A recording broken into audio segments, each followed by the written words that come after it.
So this is the last AGOR-A debate of the academic year. There are a couple earmarked for next year.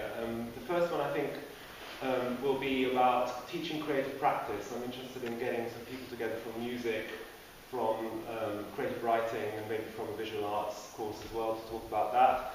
So that's just a glint in my eye at the moment, but if you're interested in that, keep your eyes open. And then there will be one which will be an inaugural Pontio debate when the new building opens, and that will be about independence, Welsh independence, Scottish independence, because it will be around the time of the Scottish referendum. So that should be exciting as well. They should be advertised in the Pontio brochure. There's also a Facebook page. If you want to leave me your email address when you go to keep informed as well, you can do that. Right, so anarchism is our theme for tonight. So I'd like to welcome Dr. Sedlmaier and Dr. Stefan Baumgarten from history, and Stefan is from modern languages. I'm Jochen Eisentraut. We're going to start probably with a couple of questions to the panel, but AGOR-A debates are open debates, so please feel free to pitch in, to ask, to give your point of view. So I suppose the first thing we should start with is to ask, what are anarchist ideas? What are anarchist principles? What are we to understand by this term? And maybe the historian would be the best person to put that question to. Well, I suppose a healthy dose of skepticism is always the first approach of the anarchist. So I would be reluctant to say that there's a definite number of concrete principles. And I think that is already part of an approach, that you doubt authority. And that is perhaps one candidate, at least, for principle. Since I've been introduced as a historian, perhaps I'll try to approach the question from a historical angle. You probably all, many of you, will know this catchphrase of each according to his or her ability and each according to his or her needs, which is located somewhere in the history of socialism, of communism. It was actually popularized by Karl Marx, who used it in his critique of the Gotha program in 1875. And quite interestingly, in the English translation, it is rendered as from each according to his or her ability, to each according to his or her needs, so implying a historical development. However, in the German original, that is not actually the case. And that is perhaps an interesting point, that there's a communist or Marxist reading of this being a development, that at some future point there would be a state of society when this might be realized. But no, I think the original meaning is in the here and now.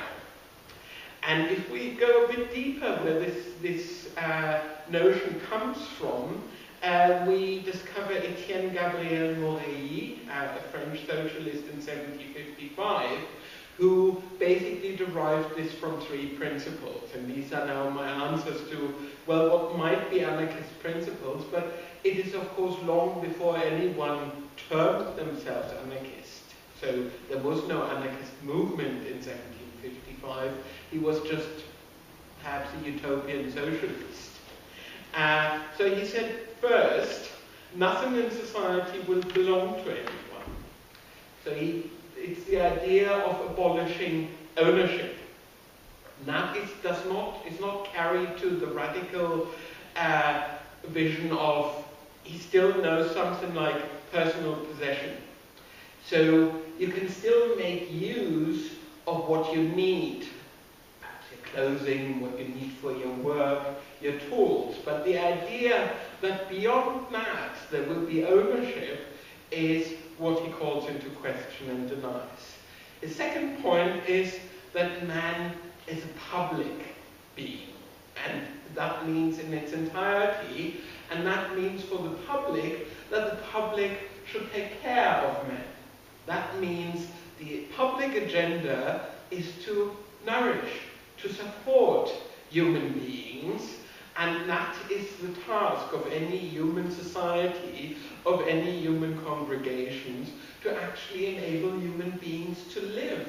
It is the task of any society to see that everyone has enough to eat and everyone has what they desire. So that comes back to the needs. And thirdly, that capacity, talent, age, and other factors in individuals will determine what they need to contribute, what they get. They determine what might be called the distributive regime. That it's not a question of any abstract entitlement of an individual, but that an ideal society would have to negotiate, would have to find out that according to individuals' needs and abilities. So that perhaps for an historical entry to the question. Great, thank you very much. Would you have anything to add at this point? Well, I mean, I did also have a little bit of a look at the history as well, and I mean, I think anarchist ideas, before fleshing them out, can actually be traced to antiquity and further down. There were always ideas of self-government, ideas of cooperation amongst people rather than competition, which is also one of the key concepts anarchists discuss about. And but I would like to maybe just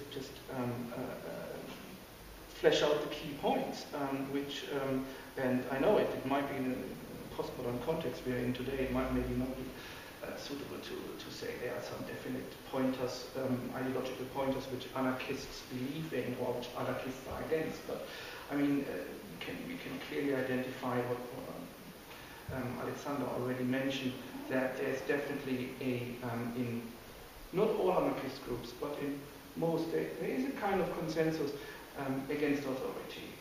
Against authority perhaps in all kinds of forms, and also against domination. And these are maybe the philosophical kind of some key ideas of anarchists. But then maybe one thing which also most anarchists would clearly agree on is they are against the state. So anarchist ideas are anti-statist. They tend to be anti-clericalist. They tend to also be against all forms of violence. Most anarchist ideas are strictly anti-violent. And on the positive side, so it's not only an ideology which is against, it's an ideology which can also be for certain things, which is definitely, let's call it voluntary association, mutual aid, and egalitarian decision making. So it is, if you wish, in its form as being against the state, it is let's say also an ideology which thinks against centralization, against centralized decision making in a way. So these are some pointers, and of course we need to be very, we need to really think about that. There are many different forms of anarchist thinking around. There are many different. There are anarchism can be in a way also seen as containing a libertarian strand, and by libertarian strand I mean a strand which is which some scholars call individualist anarchism, and a collectivist strand, which is more which argues for, let's say, common ownership. So it is a very wide mix of ideas, actually, anarchism. And I think we need to be quite clear in here how we define this term. And also, to put it in a nutshell, etymologically, in terms of the origin of the word, anarchy means without rulers, but it doesn't mean without rule. It's a misconception that potentially anarchists would be against rule. in any form. It's not this misconception from many from the public who would basically equate anarchism with chaos. Not at all. It's talking about no rulership, no rulers, but not about no rule. So I think that's something we need to think about. Great, thank you very much. Would anybody like to come in at this point and ask anything?